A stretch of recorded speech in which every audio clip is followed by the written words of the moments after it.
समाधान समाधान समाधान। नमस्कार, आदाब, सत श्री अकाल मित्रों, स्वागत है आप सभी का समाधान कार्यक्रम में। मित्रों, जब हम आई अर्थात मैं कहते हैं तो ये जो आई है बहुत पॉजिटिव भी है और कई बार नेगेटिव अर्थों में भी हम इसे यूज करते हैं। एक मैं वो है जो एक अच्छे कार्य की ओर हमें ले चलता है और एक मैं वो है जो हमें अहम की ओर ले चलता है। अंग्रेजी में दो लेटर हैं, एस और एन।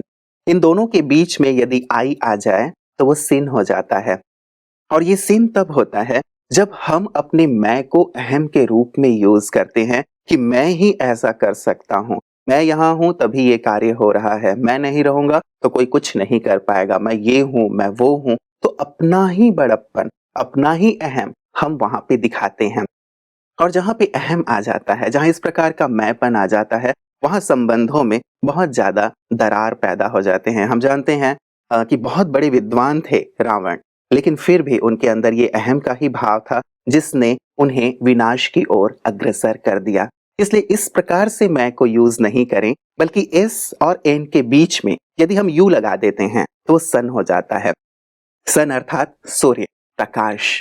जब हम अपने से पहले दूसरों को रखते हैं, पहले आप कहते हैं, तो शायद वहां पे ज्यादा प्यार पैदा होता है, ज्यादा सम्मान पैदा होता है। इसीलिए हम मैं को थोड़ा पीछे रखें जब हम व्यवहार में आते हैं तो, और आप को पहले रखें, पहले आप कहें, फिर देखें कि कितना ज्यादा प्यार, कितना ज्यादा सम्मान, कितना ज्यादा सद्भाव माहौल में घुल जाता है। लखनवी अंदाज बहुत सुंदर है, वहां पहले आप कहते हैं। भले ही ट्रेन छूट गई हो, लेकिन फिर भी पहले आप कहना बहुत सुंदर लगता है। क्यों ना इसे भी हम अपने जीवन में शामिल करें। आइए इस सुंदर बात के साथ आई को पीछे रखते हुए, आपको पहले रखते हुए आज के समाधान की शुरुआत करते हैं। अभिनंदन करते हैं आदरणीय भ्राता जी का। भ्राता जी, बहुत बहुत स्वागत और अभिनंदन है। थैंक यू आपको। भ्राता जी, बहुत छोटे छोटे बिल्कुल ही क्या कहें लेटर हैं आई और यू, लेकिन सचमुच जहां आई को थोड़ा सा पीछे रखा जाए, आपको पहले रखा जाए, तो वातावरण कितना सुंदर और सुखद हो जाता है। हमने भी ईश्वरीय महावाक्यों में ये बात बहुत बार सुनी जी। पहले आपको, दूसरों को आगे बढ़ाओ, दूसरों की बात सुनो, दूसरों की बात को सम्मान दो। अन्यथा आजकल संबंधों में क्या हो रहा है, मैं ही राइट हूँ, मैंने जो कहा वही होना चाहिए, तुम्हें मेरी बात माननी ही पड़ेगी। ये आई सचमुच संघर्षों का कारण बन जाता है। इसलिए बहुत ही अच्छी बात है कि जो मनुष्य बुद्धिमान है, जो बुद्धिमान हो, उसे इस आई से मुक्त हो जाना चाहिए। पहले आपकी बात को भी हम वैल्यू देते हैं, आपकी भी हम सुनते हैं, आपका भी हम सम्मान करते हैं। अगर ये भावनाएं आ जाती हैं और दूसरों को हम आगे रखने लगते हैं, उन्हें आगे बढ़ाने लगते हैं, तो बस परिवार में, संबंधों में मधुर रस घुल जाता है और जीवन जीने का आनंद ही कुछ और होता है। जी, कई बार भ्राता जी ये जो आई वाला अहम है वो बड़ों में ज्यादा देखा जाता है और वो कई बार ये समझते हैं और कई बार राइट भी होते हैं कि हम जो कह रहे हैं अपने अनुभव से कह रहे हैं और दूसरों के परिवार वालों के लिए या अपने कर्मचारियों के भले के लिए कह रहे हैं, लेकिन शायद कहने का जो तरीका होता है वो शायद लोगों को पसंद नहीं आता। तो अपनी सही बात को भी बिना अहम के क्या कहा जा सकता है? एक घर में बड़ा व्यक्ति है जो सारे घर का मालिक है, जो सारे घर को चलाता है, उसकी बात को सभी शिरोधार्य करते हैं। बड़ा ऑफिसर है, उसकी बात को सभी को मानना है, वो मानना ही चाहिए। इसको आई नहीं कहेंगे, ये उनका अधिकार है कि भाई एक की लीडरशिप में चलना, इससे हमारा संगठन मजबूत होता है और हम बहुत आगे बढ़ जाते हैं। लेकिन जैसा आपने कहा, जहां बोलने में पता चलता है कि अहम है, विशेषकर संबंधों में, अपनों के बीच, एक वो अधिकारी की बात या परिवार के बड़े की बात अलग है, लेकिन समानता जहां है, मान लो स्त्री पुरुष हैं, भाई बहनें हैं, दो भाई हैं, दो विद्यार्थी हैं, तो सहभागी कर्मचारी हैं, ऑफिस में कार्य कर रहे हैं, तो समान के अधिकारी हैं जिन्हें मिलकर काम करना पड़ता है। वहां हमें एक दूसरे के विचार को सुनना चाहिए, उस पर विचार अवश्य करना चाहिए। उसको एकदम से काट देना ये बहुत गलत होता है। हमें बाबा शुरू से ये सिखाते थे, बहुत अच्छी बात कि बालक और मालिक बनकर रहो। मालिक बनकर अपनी राय दे दो, बिल्कुल मालिक बनकर, जो देनी चाहिए, जो राइट है, जिसे ये आप राइट समझते हैं। और फिर 10 लोग बैठे हैं किसी निर्णय को लेने के लिए, हमने अपनी राय बता दी, एक सुंदर राय थी, हमारी दृष्टि में वो राय अति सुंदर थी, वैसा करने से हर तरह से लाभ ही लाभ होता। लेकिन मान लो हमारे संगठन ने या जो अध्यक्ष है उसने कोई दूसरी राय को महत्व दे दिया, उसको प्राथमिकता दे दी, तो बालक बनकर स्वीकार कर लें। फिर जो एक फाइनल कमांड आया उसको सच्चे दिल से करना। लोग क्या करते हैं, मेरी बात नहीं मानी, मैं तो नहीं करूंगा, मैं तो सहयोग नहीं दूंगा, तुम कर लो। तो ये अभिमान हमारे कार्यों में बहुत बड़ी बाधा डाल देता है। तो सचमुच बाबा एक बहुत अच्छी बात हमें और सिखाते हैं, मुझे तो बहुत प्रिय लगी। ऐसे संबंधों में मैं राइट हूँ, केवल मैं ही राइट हूँ, ये फीलिंग संबंधों में विष घोलती है। तो जैसा आपने भी कहा और कहीं कहीं होता भी है कि ये सत्य है कि मैं राइट, लेकिन दूसरा व्यक्ति अड़ा खड़ा है कि नहीं मैं राइट हूँ। तो इस संघर्ष को टालने के लिए हमें अपनी बात को, जो राइट है, थोड़ी देर के लिए पीछे रख लेना चाहिए। लेकिन सत्य की तो विजय होती ही है, थोड़ी देर में वो सत्य स्पष्ट हो जाएगा। घर का कोई बड़ा है, मुखिया है, या फिर अपने कार्यालय में, अपने बिजनेस में बड़ा है, लीडिंग पोजीशन पे है, तो बहुत ज्यादा संभावना रहती है कि उसमें ये भाव आ ही जाता है कि मैं बड़ा हूँ। तो क्या इस भाव को समाप्त किया जा सकता है, या इस भाव के बिना भी अपने कार्यों को स्मूथली चलाया जा सकता है? देखिए, कोई भी बड़ा लीडर ये तो चाहेगा कि मान लो उसको एक बहुत बड़ी दुकान है, उसमें 20 लोग काम कर रहे हैं और वो उसका बड़ा है, मालिक है या मैनेजर है। अब वो ये तो चाहेगा कि मैं जो कहूँ सब वैसा ही करें। बिल्कुल। और बिल्कुल सत्य है कि ये करते करते उसमें अहम आने की गुंजाइश होती है। सब में नहीं आता, कोई बहुत अच्छे व्यक्ति होते हैं, अपने उस संगठन को 21 लोगों का संगठन हो गया ना, उसको एक परिवार समझते हैं कि मैं इस परिवार का बड़ा, तो जहां मुझे इनसे काम कराना है वहां इन्हें फेमिलियर फीलिंग भी देनी है, वहां इन्हें प्यार भी देना है, वहां इन्हें अपनापन भी देना है। इनकी भी कुछ समस्याएं हो सकती हैं, इनकी भी तबीयत में कुछ ऊपर नीचे हो सकता है, मुझे उसको सुनना है और उसको मैनेज करना ठीक से। मान लो व्यक्ति कहता है कि भाई आज मेरी तबीयत बहुत खराब है, मैं 4 घंटे लेट आऊंगा। ओके, आज भाई मेरे घर में मेहमान आ गए, या बच्चे को थोड़ी तकलीफ है, या उसको मुझे स्कूल भेजना या एडमिशन दिलाना है, मैं आज आधे दिन की छुट्टी चाहता हूँ। ओके, इससे क्या होता है, वो व्यक्ति वो डबल काम करेगा, हमारे प्रति समर्पित हो जाएगा। तो ऐसी पोजीशन में मनुष्य में अहम आता है। घर का बड़ा भी होगा, पहले तो चौधरी होते थे, घर का मालिक, बिल्कुल उसकी आज्ञा पे सबको चलना है।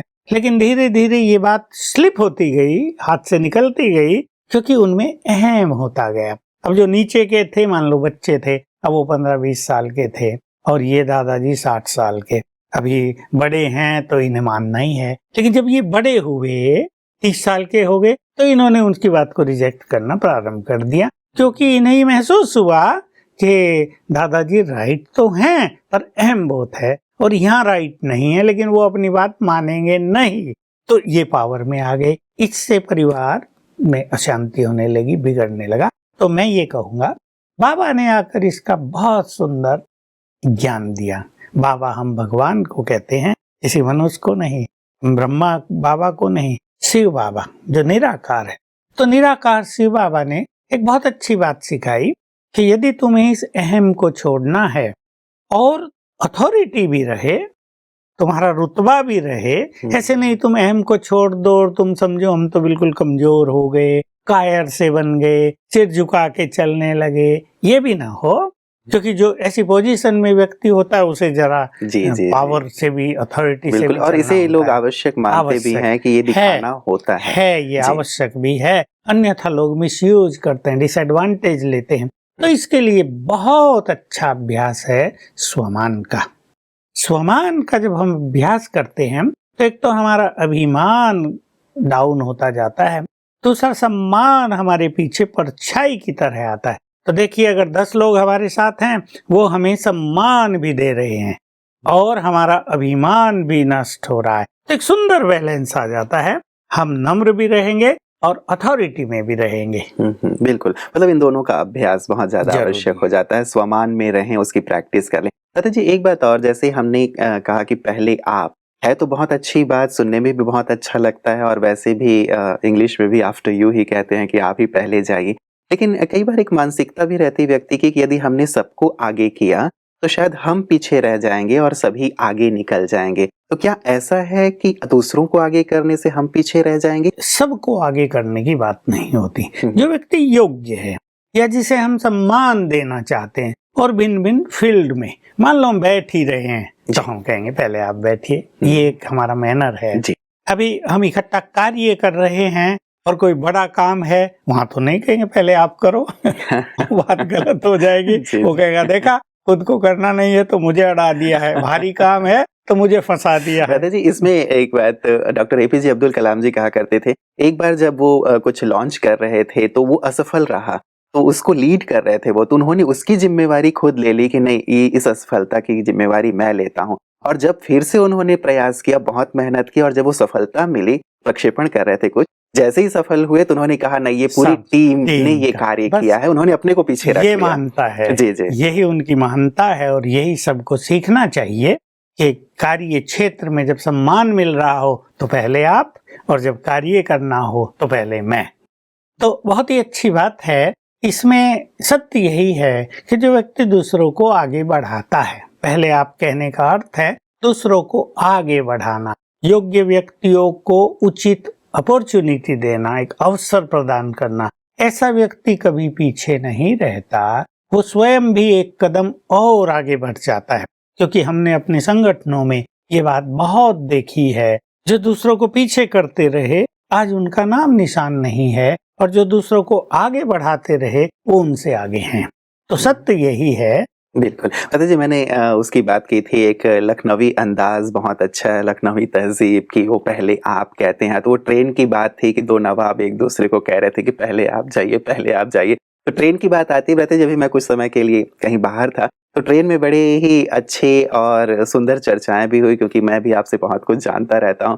तो ये चर्चा मैंने ब्रह्मा कुमारी के बारे में छेड़ी, तो कुछ लोग बैठे हुए थे 4-5 जो सोमनाथ जी के दर्शन करके आ रहे थे। तो जैसे ही मैंने उनसे पूछा कि क्या आप ब्रह्मा कुमारी इसके बारे में जानते हैं, आप वहाँ कभी गए हैं, तो उन्होंने जो एक पहली बात कही, उन्होंने कहा वहाँ तो पत्नी को ये कह दिया जाता है कि पति तुम्हारा भाई है, या पति को ये कह दिया जाता है कि पत्नी तुम्हारी बहन है। तो मैंने कहा नहीं, ऐसी बात नहीं है। फिर भी मैंने कहा कि शायद बहुत सारे लोगों को ऐसा स्पष्टीकरण नहीं है कि वास्तविकता क्या है, और उन्होंने कहा कि इसके कारण ही हम वहां नहीं जाते। प्रकाश चाहूंगा। देखिए, कोई भी एक मान्यता जब किसी भी इंस्टीट्यूशन के द्वारा आगे बढ़ती है तो उसको 1000 लोग यदि सुनते हैं तो 1000 में से कम 10 तरह की मान्यताएं तो सबके पास पहुंची जाती है।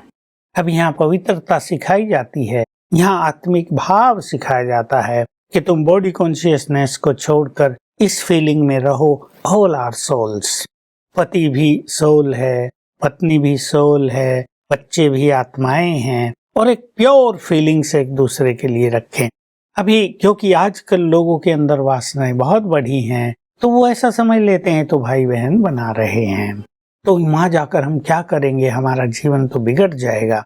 पर वहां जाकर जीवन बिगड़ता नहीं, वहां जाकर जीवन बहुत सुधर जाता है, संभल जाता है, संवर जाता है। इसलिए इन भ्रांतियों का कोई कहीं स्थान नहीं, इनका कोई महत्व नहीं। वहां तो बहुत सात्विकता है हमारे यहाँ, और जैसे मैंने कहा प्योरिटी है। ये प्योरिटी ऐसी है, purity of thoughts, purity of behaviour, purity into action, purity into speech, ये सब इतने जरूरी हैं कि मनुष्य के जीवन में डिविनिटी ले आते हैं। इसके बिना आज बहुत कुछ नेगेटिविटी है, तो बस यही वहां सिखाया जाता है।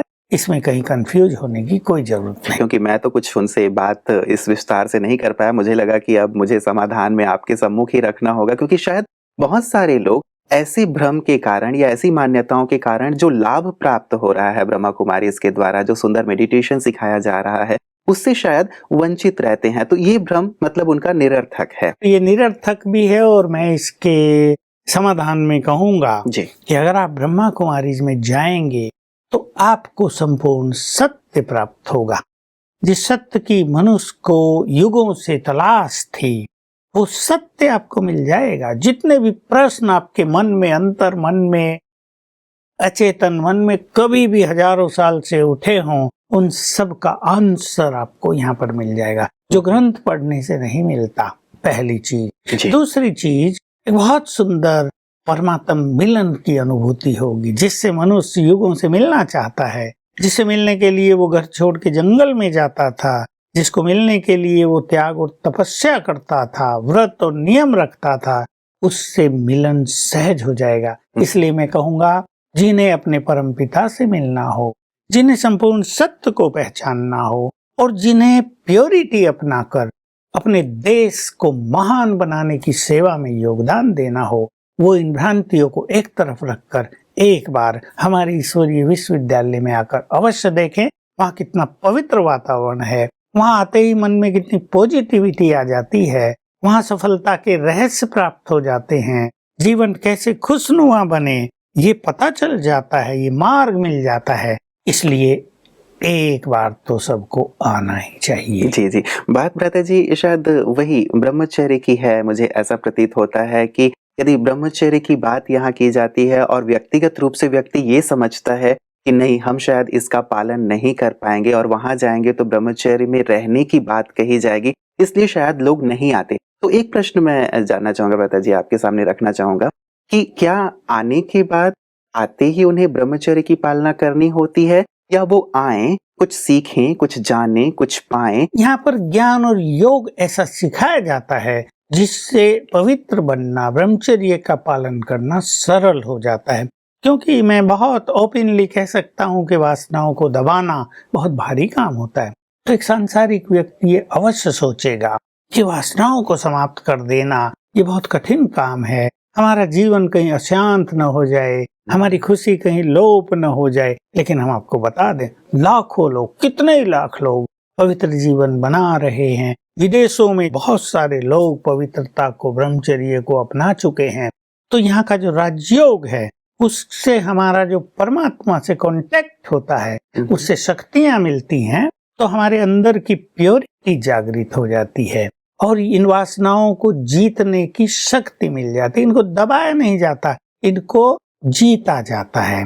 तो वास्तव में मैं ये बात कहना चाहूंगा कि आज इस संसार को, आज हमारे देश को यदि हमें महान बनाना है, यदि यहाँ शांति स्थापित करनी है, यदि यहाँ प्रेम और खुशी का माहौल बनाना है, तो प्योरिटी अपनाना बहुत आवश्यक है। और ऐसे बहुत सारे लोग हैं, कम से कम हमारे भारत महान देश में, जो प्योरिटी को बड़ा महत्व देते हैं, जो समझते हैं purity is the beauty of our country. देखो, अभी हमने सुना हमारे सम्माननीय प्रधानमंत्री जी ने भी युवकों को सावधान किया व्यसनों से, और ये बड़ी चिंता की बात थी कि अनेक युवक व्यसनों में रत हो रहे हैं। कहाँ हम ये अमेरिका, ब्रिटेन और इन वेस्टर्न कंट्रीज की बात सुना करते थे कि 10वीं क्लास में पहुंचते ही, 8वीं क्लास में पहुंचते ही बच्चे ड्रग्स लेने लगते हैं, महसूस करते हैं हम तो स्वर्ग में चले गए, और धीरे धीरे कैसे उनके बौद्धिक पतन होता है। तो ये बुरी चीज भारत में प्रवेश कर गई, मुझे लगता है 2-3 साल से ही की है बहुत ज्यादा। तो प्योरिटी इसको बचाएगी, क्योंकि ये हमारी बन सकती है, ये हमारी भावी पीढ़ी, जिसकी ओर हमारा देश, सारा संसार एक बहुत ही आशा भरी नजर से देखता है। ये देश के भावी नेता होंगे, देश का संचालन करेंगे, ये देश को नव दिशा देंगे, ये कल का निर्माण करेंगे।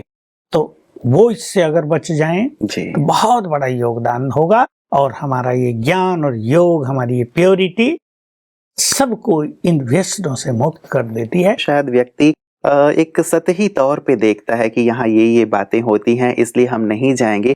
अंदर प्रवेश करने की, उसे जानने और समझने की मेरे विचार से शायद व्यक्ति कोशिश नहीं करता, इसीलिए शायद इन अच्छी बातों से वो बहुत दूर रह जाता है। बिल्कुल ठीक कहा। हमारे पास ऐसे ऐसे लोग भी आए जो 40 साल हमारी संस्था को गाली देते रहे, टू बी वेरी ओपन, और जब 3 दिन यहाँ आकर रहे हमारे ज्ञान सरोवर में, तो क्षमा याचना की। एक तो कवि थे, हरियाणा के थे, कहा भाई मैं तो 40 साल से आपके दादा को इन दीदियों को, ब्रह्मा कुमारियों को, आपकी संस्था को गाली देता आया हूँ कविताओं और गीतों में। गीत गा गा के ग्लानि करता था आपकी। मुझे शर्म आ रही है और मैं इसलिए ये बता रहा हूँ कि आप मुझे क्षमा कर दें, मैं अपनी गलती स्वीकार करता हूँ। जब तक मनुष्य नजदीकी से किसको न देखे तब तक वो उसकी सत्यता को नहीं जान सकता। कितने लोग आते हैं, हम 20 साल से आपकी ग्लानि कर रहे हैं, अरे हम कितने पापी हैं, यहाँ तो क्या है। ऐसे एक नहीं लाखों लोग को तो मैं देख चुका हूँ, सुन चुका हूँ। हमारी आंखें पहले खुल गई होती, हमें किसने अंधा बना दिया, किस पापी की संगत में हम चले गए जो आपके बारे में बुरी बातें कर दी। यहाँ तो देवता रहते हैं, साफ बोलते हैं लोग, अरे यहाँ तो देवता रहते हैं। ओ हम कितने भ्रष्ट हो गए थे, देवताओं की ग्लानि कर रहे थे, अपनों की ग्लानि कर रहे थे। तो ये सत्य है, एक बार मनुष्य को आकर इस दिव्यता के, इस महानता के, इस प्योरिटी के अवश्य दिग्दर्शन करने चाहिए। तो सचमुच उनका दिमाग भी, उनका विवेक, या मैं कहूँगा तीसरा नेत्र खुल जाएगा। बिल्कुल प्रता जी, आज वक्त तो वैसे थोड़ा कम है, फिर भी उनका जो दूसरा प्रश्न था उसको भी मैं आपके सम्मुख रखना चाहूंगा। वो ये कहा करते थे कि ब्रह्मा कुमारी की जब मैंने बात उनसे छेड़ी थी कि आप वहां आए, तो उनका ये कहना था कि वहां जाने के बाद हमें बाहर का भोजन हमें नहीं खाने दिया जाता है, अपने हाथ से ही हमें बना के खाना होता है। लेकिन मनुष्य तो एक सोशल प्राणी है, उसे शादी में, समारोहों में, अन्य स्थानों पे, या मान लीजिए हम ट्रेन में ही अभी 1 हफ्ते से बाहर हैं, तो हम कितना और कहाँ तक अपने हाथ से बना के खाएंगे। ये जो प्योरिटी ऑफ फूड है जी, ये इसलिए है कि पवित्र भोजन हमारे मन को सात्विक करता है। अगर हम इधर उधर कहीं भी खाते रहेंगे तो हमारे मन पर उसका बुरा असर आएगा। ये जो कड़ी धारणा है ये तो उनके लिए है जो प्रभु मिलन का सुख चाहते हैं, जो बहुत अच्छे योगी बनना चाहते हैं। और आम व्यक्ति जो गृहस्थ में रहता है और जो थोड़ा बहुत अपने जीवन को अच्छा बनाना चाहता है, जो अपने परिवार को खुशहाली से भरपूर करना चाहता है, जो जीवन में शांति, पॉजिटिविटी, सक्सेस चाहता है, उसके लिए इन नियमों में सदा ही तो कड़ाई रखी नहीं जा सकती। अभी टूरिंग जॉब है किसी की और वो 10 दिन बाहर रहने को है, तो उसके लिए कुछ संशोधन में कर दिए जाते हैं कि आप कहीं भी शाकाहारी ढाबे पर, रेस्टोरेंट पे जाकर एक सात्विक भोजन, लहसुन प्याज के बिना भोजन और वेजिटेरियन भोजन अच्छा स्वीकार कर सकते हो। लेकिन उसको दृष्टि देकर 7 बार संकल्प कर दें, मैं परम पवित्र आत्मा हूँ, तो भोजन बहुत पवित्र हो जाएगा। और 1 आध दिन ही जाना है तो मनुष्य अपना साथ भी ले जाता है।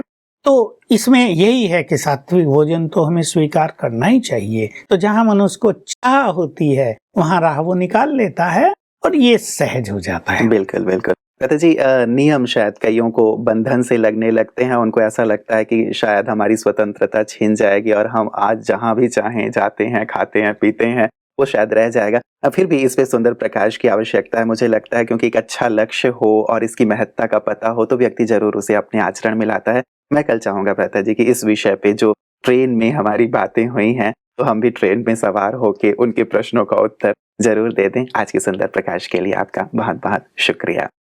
कई बार सतही तौर पे हम बहुत सारी चीजों को देखते हैं कि इस संस्था में ये होता है और ये शायद हमारे लिए संभव नहीं है, लेकिन उसके पीछे क्या क्या प्राप्तियां हैं और उसकी मुझे, समाज को, मेरे परिवार को कितनी ज्यादा आवश्यकता है, यदि उस बात को हम समझ पाएं तो शायद ये करना हमारे लिए बहुत कठिन हो जाएगा। जब गोताखोर सागर में गोता लगाता है तो मोती की तलाश करने के लिए नीचे पहुंचता है, यदि वो गोता ही ना लगाए, नीचे ना पहुंचे, तो शायद उसे मोती प्राप्त ही ना हो और वो जीवन भर मोतियों से वंचित रह जाएगा। ऐसे ही किसी भी चीज के बारे में यदि हम गहराई से विचार करें तो जरूर हमें मोती प्राप्त होंगे, उस चीज को अपने जीवन में लाना सहज हो जाएगा।